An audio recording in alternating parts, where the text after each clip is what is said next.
Good afternoon, everybody. We have the fun of telling you about Pueraria Mirifica, which really stands for miracle herb. And what we want to get across is that we've been very fortunate to learn in northern Bangkok by the World Health Organization's own statistic that they have the lowest incidence of breast cancer in the world. So we are all concerned about hormonal imbalances, and Bill Anton gave us a great introduction to the complexities of dealing with proper handling of hormonal deficiencies. Now, there is a lot of confusion, and I'm glad it's been brought up several times today that, after all, heart disease is still the #1.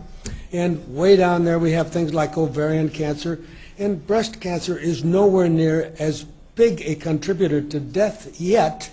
46,000 women do die of breast cancer, and every year 400,000 die of heart disease. But it puts a little pressure on those of us that would like to be doing hormonal replacement, because there's a little suggestion in the literature that some forms of estrogen aren't so terribly safe. At the same time, I really feel it's important that we have hormonal replacement that's safe, because I'm very concerned about Alzheimer's and I'm very concerned about osteoporosis. So I think we may have found something here. Approximately 45 million women in the United States are in menopause. 15 million will not have significant symptoms. 30 million are going to wind up with symptoms. And out of that, a large number are going to try the pharmaceutical approach. But there's a large group that are going to be interested in alternatives. Some years ago, they blew the lid off of the Firmaet and the HRT, and things started looking a little bit less favorable. A Time magazine suggested that HRT was increasing breast cancer 26%, heart disease 23%. So this is when things started to change, and Premarin didn't look like the answer we'd all been told it was. And you'll notice that between cancer, heart disease, and blood clots, you've got some significant numbers there to think about. Now, Bill Anton just covered the importance of genetic testing, which is going to change everything in many ways. But a Joel Evans at Albert Einstein is suggesting in his lectures that if you plan to do HRT, you need to look at some of these particular single nucleotide polymorphisms, because these people may be at greater risk when you want to treat them with the hormones. And I think we have to look at benefit to risk ratio in everything we do.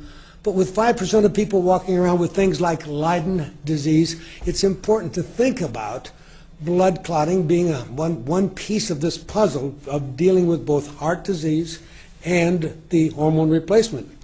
Now, this report said that using HRT short-term seemed to give a little benefit, but they sure don't want to be on it very long.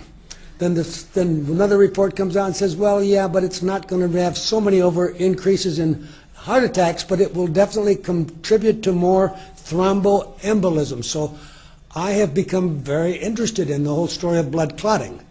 And you can use a lab like thrombocare.com in the United States, and you can spend from $3,000 to $6,000 really looking at 40 different diseases that go way beyond the issue of just Leiden 5 and get into many complex situations that lead to what we now believe, that clots are deeply involved in the death of most people that are called a heart attack was really a clot.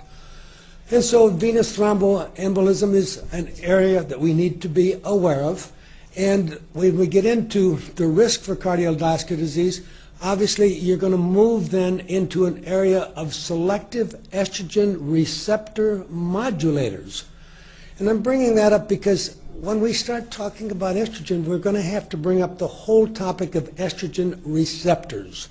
And that's going to change a lot of what we think we understand. So things are in a state of flux in terms of the world, and I do believe that Pueraria Mirifica may turn out to be really an ideal natural agent to work with the estrogen receptor. And we are going to have Margaret Ritchie of St. Andrews Medical School doing some very exciting studies for us to further prove what we think and believe from the studies we've done is going on, so that when we're dealing with Pueraria Mirifica, we look like we can have a double win, and I'll explain what I mean.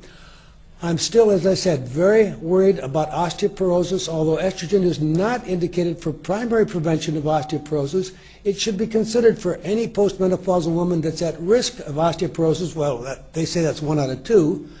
As long as she is symptomatic, well, a lot of people have back pain, and is not at high risk of breast cancer, well, that's 1 out of 2, of high risk of breast cancer, cardiovascular. So this is mumbo jumbo. This is a very current osteoporosis report, but it leaves you nowhere. It says as long as the patient you're seeing has no risk of heart disease and no significant risk of breast cancer, you might think about estrogen, but that's not where I want to take you.